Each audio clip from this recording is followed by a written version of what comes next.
واردات کا علم کیسے آتا ہے؟ اور دوسرا سوال یہ ہے کہ ادب کیا ہے؟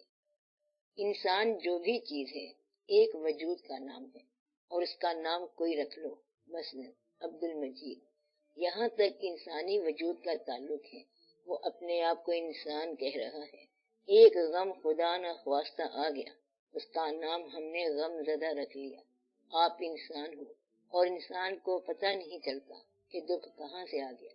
دکھ تین طرح سے ہو سکتا ہے، کسی چیز کے چھن جانے سے، یا کسی کے نہ ہونے کا، یا کسی کے چلے جانے کا۔ یعنی دکھ یہ ہے کہ کوئی آ گیا، کوئی چلا گیا، یا کوئی نہ آیا۔ ان تین صورتوں میں سے کوئی بھی ایک صورت ہو تو انسان غمگین ہو جاتا ہے۔ بعض اوقات آپ دیکھو گے کہ کسی وقت آپ کے ذہن کی کوئی گتھی کھل گئی اور آپ دانا ہو گئے، آپ وائس ہو گئے، ورنہ آپ ادر وائس تھے۔ ایسا ہوتا ہے کہ یکا یک دانائی کھل گئی اور کیمیا گری آ گئی۔ اب جس آدمی میں دانائی آ گئی وہ کانشیسلی اپنی زندگی بدلتا جاتا ہے۔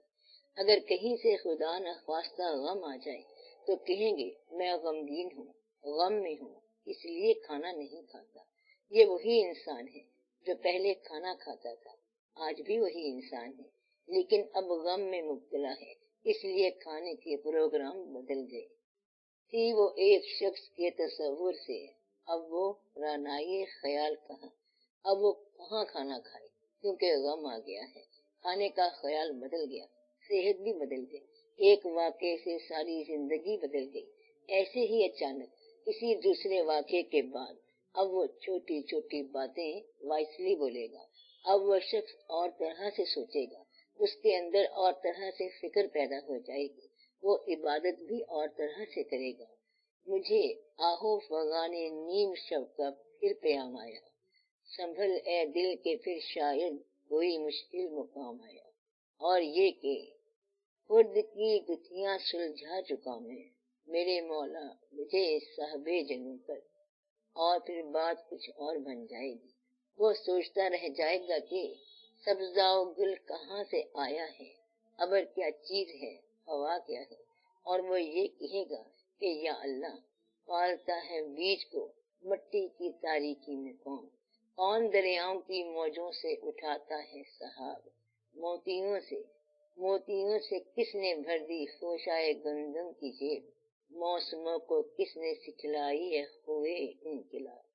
اب اس شخص کو پتہ چل گیا کہ یہ تو اور طرح کی زندگی ہے، کچھ ایسے ہی یہ زندگی ہے۔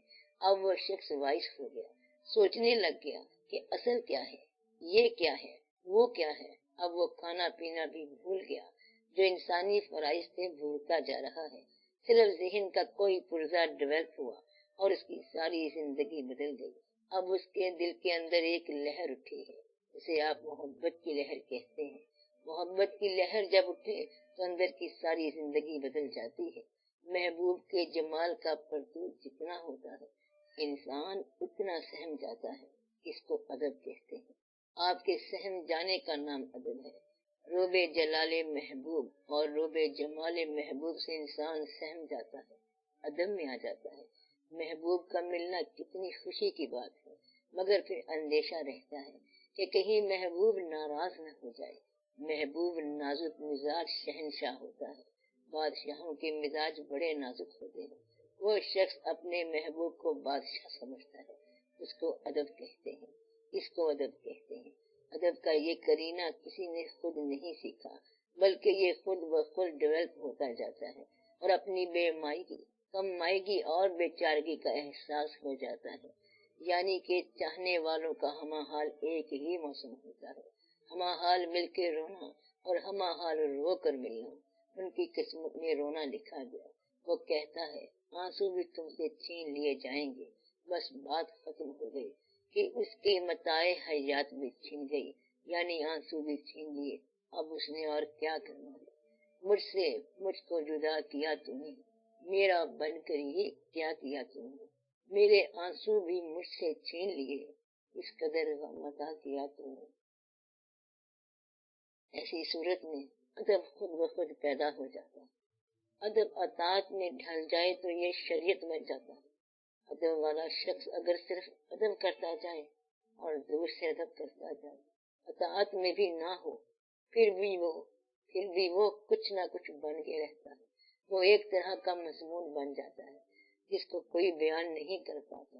ایسے لوگ ہوتے ہیں جو صرف محبت میں چل رہے ہوں اور محبت کے ساتھ اطاعت میں نہیں آتے، تو محبت ان کا حجاب بن جاتی ہے۔ اب وہ صرف حجاب سے محبت کرتے ہیں، اطاعت کا مضمون ان کو سمجھ نہیں آتا۔ اطاعت میں محبت ہو جائے تو یہ تو مومن کا مقام ہے۔ مومن کا کیا مقام ہے؟ اطاعت میں محبت، خالی محبت بھی تجسس کا مقام ہے۔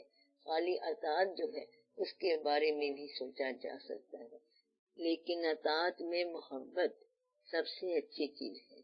اطاعت بھی ہو اور محبت بھی ہو، یہ ادب کا کرینہ ہے۔ یہ کرینہ آپ کا دل آپ کو سکھاتا ہے، محبوب نہیں سکھاتا۔ یہ خود بخود ہی آپ میں پیدا ہو جائے گا۔ مثلاً آپ بیٹھے ہوں گے، آپ سے بڑا کوئی شخص آئے گا تو آپ خود بخود ہی اس کے ادب میں کھڑے ہو جائیں گے۔ کسی کے ادب میں سر پہ ٹوپی پہن لی جاتی ہے، یہ واقعہ خود بخود ہوتا ہے۔ محبت ان کی طرف سے نشانی ہے، محبت ان کی مہربانی ہے۔ محبت یہ ہے کہ عبادت کے وقت دقت طاری ہو جائے۔ محبت کرنے والوں کی آنکھ ہمیشہ تر رہتی ہے۔ ہوس والی آنکھ اور ہے، ڈری ہوئی آنکھ اور ہے، اور آنکھ اور ہے، اور شرم و حیا سے محروم آنکھ اور طرح کی ہے۔ یہ محبت اور ادب کی باتیں ہیں۔ یہ ادب محبت سکھاتی ہے، تر آنکھ سکھاتی ہے، تنہائی سکھاتی ہے، اور اطاعت محبوب سکھاتی ہے۔ جب عشق کا اثر ہو جائے پھر اطاعت کا مضمون شروع ہو جاتا ہے۔ اب آخر میں دعا کرو، صلی اللہ تعالی علی خیر خلقہ و نور عرشہ سیدنا و مولانا حبیبنا و شفیعنا محمد و آلہ و اصحابہ اجمعین، آمین برحمتک یا ارحم الراحمین۔